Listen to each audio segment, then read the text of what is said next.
Hey, family, welcome back to No More Shackles, where we expose spiritual abuse, share real stories, and pursue truth and healing in Jesus. I want to share a dream I had that speaks to something many of us have experienced. Trying to do the will of God, trying to find a spiritual home, but feeling invisible in the very place that should have welcomed us. This podcast is titled The Invisible Student: When Church Sees You but Doesn't See You. When You Long for Mentorship but Got Dismissed. In this dream, I walked into a classroom, not a strange place, not a battlefield, not a prison, a classroom, a place of learning. I came in with pure intentions, and all I wanted was to grow, to be taught, to find my place in the will of God. I sat next to the teacher, but he never looked my way. I saw the students, they were kind, they welcomed me, but the teacher, the one I came to learn from, he never introduced me, never acknowledged my presence. I was in the room, but I felt like I was a ghost. No seat for me among the others. Eventually, I found myself at the back table, facing the wall, with my back turned to the very people I was trying to join. And then I woke up. What this dream revealed. This dream wasn't random. It revealed the very thing I felt in real life. That anxiety that comes over you, the one that says, you've got to find a church. You need covering. You need leadership. So you go. You walk through those doors, those sanctuary doors with hope. You show up again and again. You reach out. You follow up. You try to connect.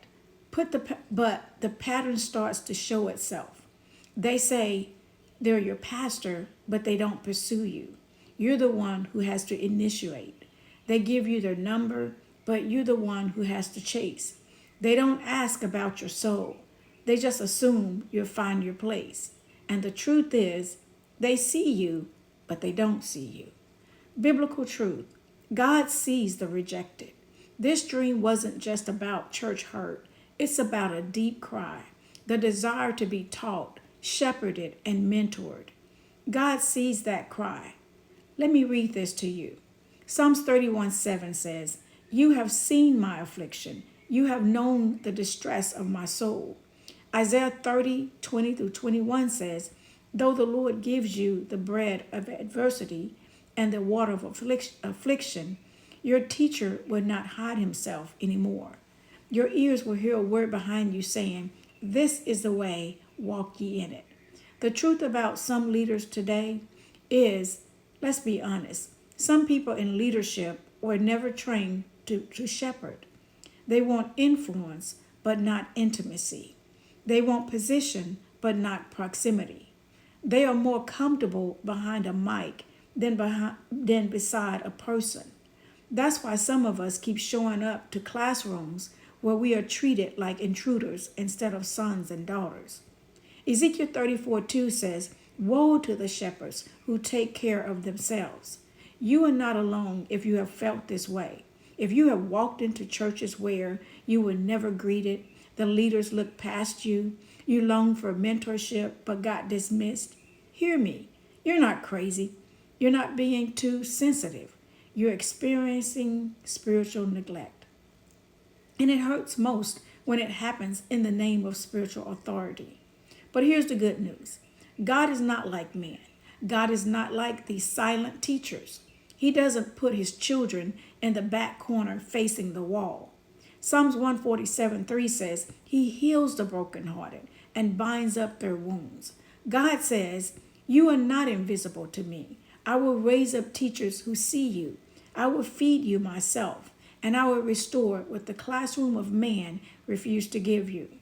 Here's a call to the listeners. If you've been searching for your place, if you've tried to serve and grow but keep getting overlooked, if you feel the ache of spiritual rejection, let this be your confirmation that God sees, God knows, and God is your teacher. You may not find your seat in the system, but you have a seat at his table. And when God teaches you, no man can block what he wants to pour into your life. In closing, This is all I have for today on No More Shackles.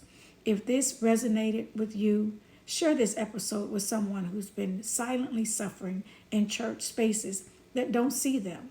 And remember, just because they didn't acknowledge you doesn't mean God hasn't anointed you. God sees what man ignores, and he welcomes what others reject. Until next time, stay free and keep your eyes on the one who really sees, and that is God.